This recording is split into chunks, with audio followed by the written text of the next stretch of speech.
dari Oh, anak-anak anak-anak. menuju dewasa. Oh, Dan pada saat ini mereka sedang mencari identitas diri. iya, iya, iya. Mencari identitas diri ini perlu distribusi emosi yang tepat. Iya. Kapolresta Banda Aceh, Kombes Pol Fahmi Irwan Ramli menjelaskan, kenakalan remaja terjadi karena adanya masa peralihan dari anak-anak menuju dewasa dan sedang mencari jati diri dengan pendistribusian emosi yang kurang tepat.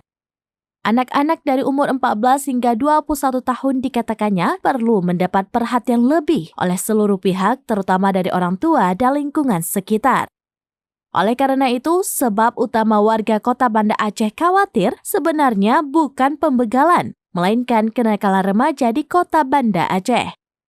Hal itu diungkapkan Kombes Fahmi dalam program Serambi Spotlight bersama News Manager Serambi Indonesia, Bukhari M. Ali di studio serambinews.com pada Rabu 31 Januari 2024. Dia menyarankan kepada masyarakat bila mendapatkan informasi, wajib saring dan klarifikasi terlebih dahulu kebenarannya ke pihak-pihak terkait. Jadi tadi pagi kami juga diskusi Iya.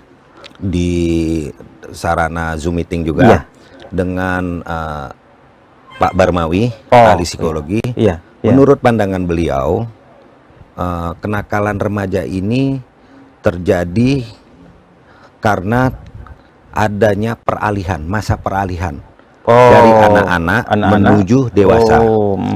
Dan pada saat ini mereka sedang mencari identitas diri. Iya. Mencari identitas diri ini perlu distribusi emosi yang tepat. Iya. Nah, permasalahannya ini yang sekarang terjadi, fenomena ini tidak hanya terjadi di Kota Banda Aceh, tapi seluruh Indonesia ini terjadi. Terkait juga dengan perkembangan teknologi informasi. Nah, itu yang disampaikan oleh Pak Barmawi. Artinya anak-anak ini yang menjelang dewasa, dia dalam kategori remaja dari umur 14 sampai dengan 21. Nah, ini perlu mendapat perhatian lebih oleh seluruh pihak, terutama dari orang tua. Iya, benar. Kemudian lingkungan sekitar. Ketika Ketika anak-anak ini tidak ada perhatian, maka dia akan menyalurkannya pada tempat-tempat yang tidak tepat. Download Tribun X sekarang, menghadirkan lokal menjadi Indonesia.